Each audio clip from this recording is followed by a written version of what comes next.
Good day, welcome to a commerce lesson, and today we are going to do retail trade. I'm your host, Mr. Tapelopako Johan.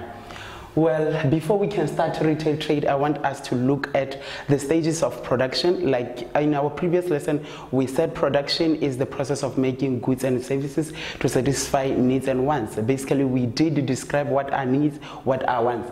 But today I want us to look at the stages of production. We have the primary stage, we have the secondary stage, we have the tertiary stage.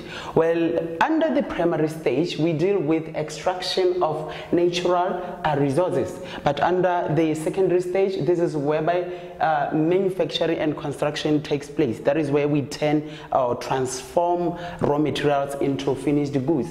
And then under the tertiary stage, this is whereby we provide only services. This is the provision and distribution of services.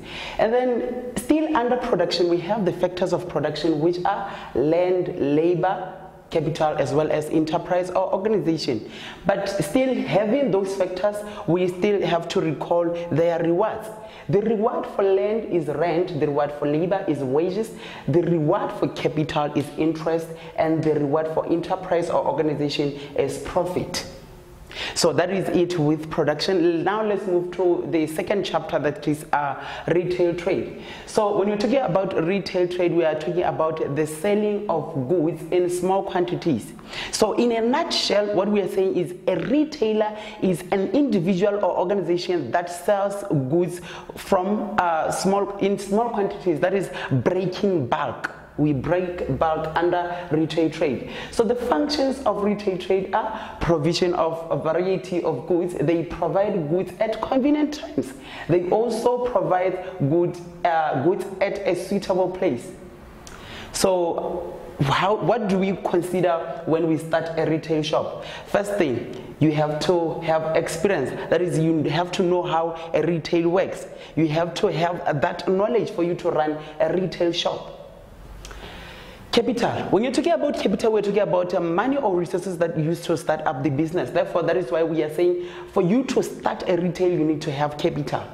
The range of goods to sell, you need to know your market. Basically, this is trying to communicate the fact that what type of goods are you going to sell? I mean, firstly, you consider your market before you can sell something.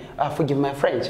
Well, we also have to consider the methods of sale. Methods of sale here, I'm to give you an example like self-service. We have to consider location. But the location now moves us to factors to consider when we choose the location. What do we consider when we choose location? Firstly, we need to look at the cost of site. We need to consider the cost of site. We need to look at the market or the demand. We need to look at the competition. Who are your competitors?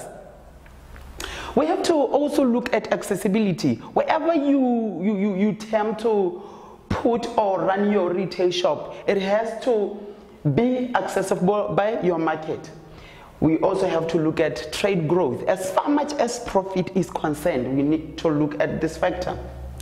There is also the nearest to your suppliers. Your suppliers here, we're talking about your vendors. So for you to establish a retail shop, you have to consider the fact that is it near to the people who are supplying you with the necessary or essential equipment. Let's move to types of retailers. We have the small scale retailers as well as the large scale retailers. But now, under the small scale retailers, what do we have? The examples of small scale retailers. We have hawkers.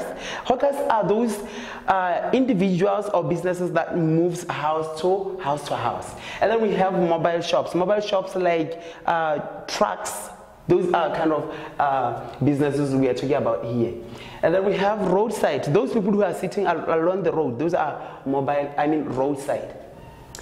Under the large scale retailers, we have supermarkets, we have hypermarkets, we have retail cooperatives, we have multiple chain stores, we also have department stores, we have mail order firms.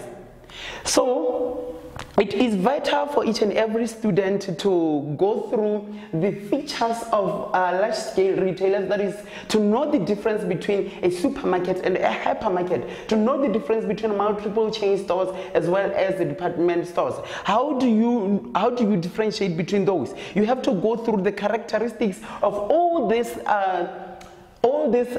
retailers that we identified here. We have to go through their advantages, we have to go through their disadvantages. So our next lesson will be just going through the advantages as well as the disadvantages of the different types of retailers. That is all I have for you today, and have a good day.